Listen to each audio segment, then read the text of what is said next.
Welcome to our One Life Leadership Podcast. Today we're going to deal with that very tricky subject, church discipline. Church discipline gone bad splits churches. Church discipline ignored can let things loose in a church. That will cause damage to your church. Church discipline done well brings security and stability into the life of the church. One of the foundation things we need to develop is a skill to know what to discipline and what not to. Most things rarely need to be killed with neglect. Very often, leaders major on the minors, try to deal with something, and by so doing, give it attention, give it profile, make it the proverbial storm in a teacup. So one of the big skills we need to learn is when just to let it go and when to handle it decisively. There are a couple of big mistakes people make in discipline. One of them is not understanding honor and authority. And so if you're disciplining a child, get the parents involved. If you're disciplining a spouse, get the other spouse member involved. If you're trying to correct someone from another church, get their leaders involved. Otherwise, you're not honoring the authority that God has delegated into those spheres. In addition to that, to handle something in a public and immediate fashion is often not advised. It's better just to think about it, process it, pray about it. The only exception to that, obviously, is if you're in a meeting and some heresy is brought or some damaging comment is given in a meeting, you've got to deal with it so that you're not seen to endorse it. Moses is the candidate we're going to look at today to help us in handling discipline. He messed it up a few times and he got it right once or twice. And so Moses once disciplined a crowd in his anger and he lost his inheritance. You read that frightening account in Numbers 20 when he lost his rag and God said, okay, you're not going to walk into your inheritance because of that.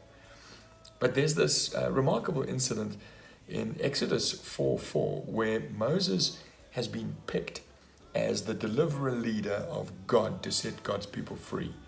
He's at a lodging place on the way. He's got his wife Zipporah with him, got some kids with him, hanging in his hammock, no doubt, at an oasis, at a lodging place. And this is what it says in Exodus 4:24.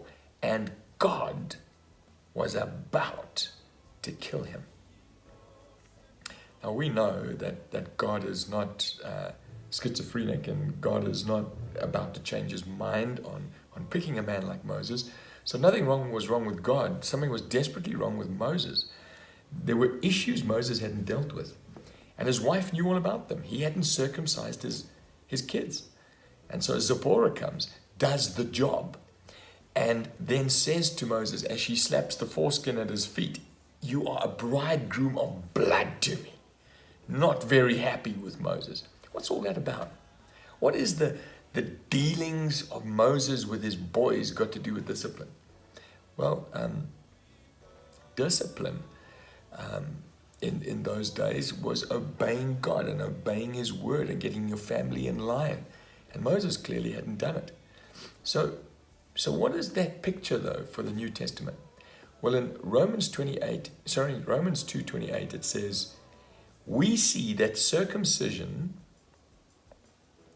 is not circumcision outwardly, nor is circumcision physical. Verse 29.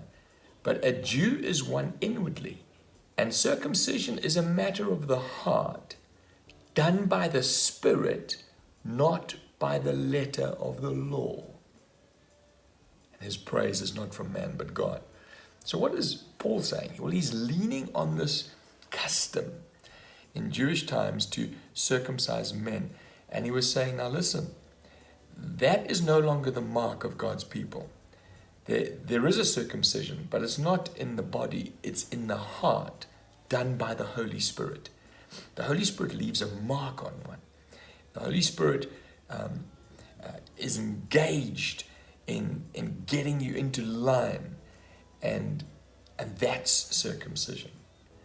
And so this is a beautiful picture for us in leadership, is that like Zipporah, like Moses ought to have been, we are co-laborers, co-workers with the Holy Spirit in circumcision of the heart.